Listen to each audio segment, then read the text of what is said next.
Production, Sri Rajkumar, Secretary Defense Finance, Mrs. Gargi Kaul, Secretary DRDO, Sri Satish Reddy, Ambassador of France, India, Mr. Emmanuel, French Vice Chief of Air Force, Air General, ERC, Atule, Special Secretary and DG Acquisition, Sri Apurva Chandra, Air Chief Marshal B.S. Dhanova, retired, distinguished members of the French delegation, senior officers of Armed Forces of India and France, Indian and French friends from media. आज Rafale induction ceremony में सर्वप्रथम मैं France की honourable defence minister Florence Parly का अपनी ओर से और अपनी देशवासियों की तरफ से हार्दिक स्वागत करता हूं। इस इवेंट में आपकी अगस्त प्रेजेंस वर्षों से चली आ रही हमारी मजबूत डिफेंस पार्टनरशिप को दर्शाती है। इंडियन एयरफोर्स में अत्याधुनिक कॉम्बैट एयरक्राफ्ट राफेल के इंडक्शन के अवसर पर आप सभी के बीच आकर मुझे बेहद खुशी हो रही है। एयरफोर्स में राफेल का शामिल होना एक महत्वपूर्ण एवं ऐतिहासिक क्षण है और हम सब देशवासियों के लिए इस ऐतिहासिक पल का गवाह बनना एक गौरव का विषय है। इस अवसर पर मैं हमारी आर्म फोर्सेस सहित समस्त देशवासियों को हार्दिक बधाई और शुभकामनाएं देता हूं। साथियों, राफेल का इंडियन एयरफोर्स के बेड़े में शामिल होना भारत और फ्रांस के बीच के प्रगाढ़ संबंधों को भी यह दर्शाता है। भारत और फ्रांस लंबे समय से आर्थिक, सांस्कृतिक और राजनीतिक, रणनीतिक या साझेदार रहे हैं। मजबूत लोकतंत्र के प्रति हमारी आस्था और संपूर्ण विश्व में शांति की कामना हमारे आपसी संबंधों के आधार हैं।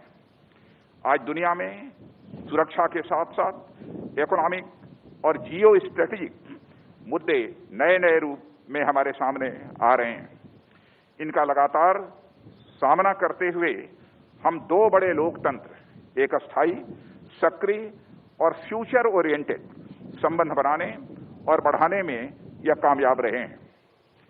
हमने न सिर्फ एक दूसरे की जरूरतों और चुनौतियों को गहराई से समझा है, बल्कि उनसे पार पाने की दिशा में कदम से कदम मिलाकर हम आगे बढ़ रहे हैं।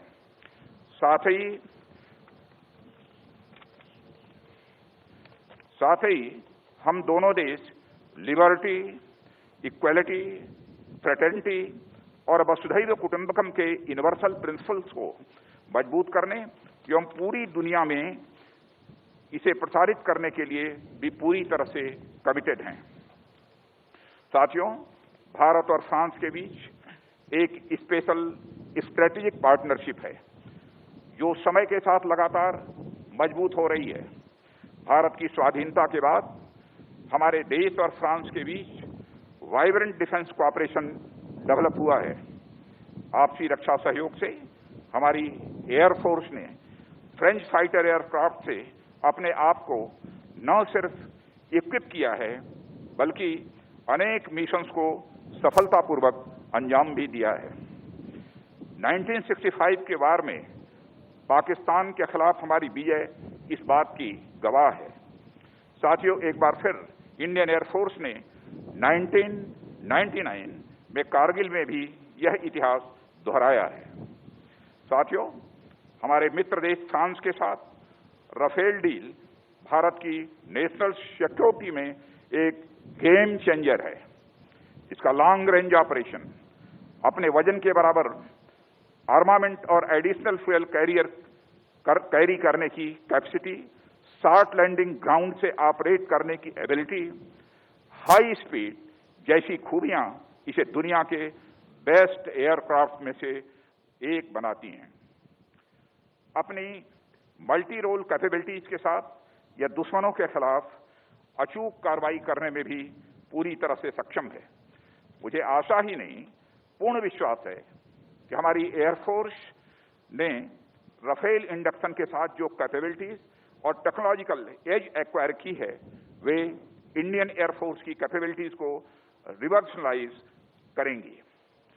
साथियों, आज इनका इंडक्शन पूरी दुनिया, खासकर हमारी संप्रभुता की ओर उठी निगाहों के लिए एक बड़ा और कड़ा संदेश है। हमारी सीमाओं पर जिस तरह का माहौल हाल के दिनों में बना है, या मैं सीधा कहूं कि बनाया गया है, उनके लिहाज से यह इंडक्शन बहुत ही अहम है। यह अपनी सीमाई सुरक्षा और क्षेत्रीय अखंडता को बनाए रखने के लिए सरकार की कमिटमेंट का भी एक बड़ा उदाहरण प्रस्तुत करता है। हम ये अच्छी तरह समझते हैं कि बदलते समय के साथ हमें स्वयं को भी तैयार रहना होगा। मुझे यह कहते हुए गर्व होता है कि हमारी नेशनल सिक्योरिटी माननीय प्रधानमंत्री श्री नरेंद्र मोदी जी की बड़ी प्राथमिकता रही है। जिस ताकत को आज हम अपनी आंखों से देख पा रहे हैं, उसे पाने की राह में अनेक अड़चनें भी आईं, परंतु माननीय प्रधानमंत्री जी की मजबूत इच्छा शक्ति के सामने वे सभी नष्ट नाबूद होती गई और हमारा मार्ग प्रशस्त होता चला गया। यह उन्हीं की दूरदर्शी दृष्टि का परिणाम है, जिसे हम आज फलीभूत होते हुए अपनी आंखों से देख रहे हैं। साथियों, हमारी रिस्पांसिबिलिटीज केवल अपनी टेरिटोरियल बाउंड्रीज तक ही सीमित नहीं है। हम इंडो पैसिफिक रीजन और इंडियन ओशन रीजन में भी लगातार एक जिम्मेदार देश के रूप में विश्व शांति एवं अंतर्राष्ट्रीय कम्युनिटी के साथ परस्पर सहयोग के लिए पूरी तरह से कमिटेड है। हमारी भूमिका इन क्षेत्रों में लगातार बढ़ रही है और इसकी सराहना भी हो रही है। मुझे ये बताते हुए बेहद खुशी हो रही है कि इस रीजन में सिक्योरिटी कंसर्न्स में इंडिया और फ्रांस का दृष्टिकोण एक है, जिसके तहत हम मैरीटाइम, ट्रैफिक सिक्योरिटी और पायरेसी जैसे कॉमन चैलेंजेस को डील करने में एक दूसरे को पूरी तरह से कोऑपरेट कर रहे हैं। साथियों, यूएन सिक्योरिटी काउंसिल के एक्सपेंशन और टेररिज्म के खिलाफ लड़ाई में भी इंडिया और फ्रांस के कॉमन व्यूज रहे हैं। शक्ति, वरुण और गरुण सीरीज की एक्सरसाइजेज नॉन स्टेट एक्टर्स के विरुद्ध हमारी आर्म्ड फोर्सेस के प्रयासों को भी दर्शाते हैं।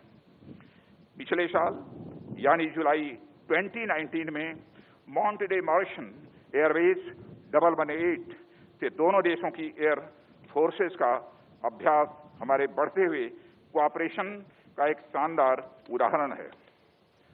साथियों, डिफेंस कोऑपरेशन में कई अन्य क्षेत्रों में भी फ्रांस के साथ हमारी स्ट्रांग पार्टनरशिप भी है।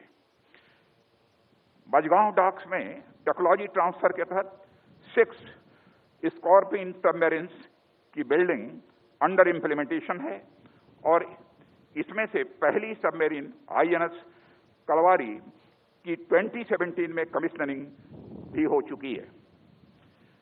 रेसिप्रोकल लॉजिस्टिक सपोर्ट के संबंध में एग्रीमेंट हमारी इंटर ऑपरेबिलिटी और ज्वाइंट फोर्स कोऑपरेशन को बढ़ाने के हमारे संकल्प को भी दर्शाता है। मैं इस अवसर पर अपने साथी देश फ्रांस को इंडियन डिफेंस सेक्टर में इन्वेस्ट करने के लिए भी इनवाइट करता हूं।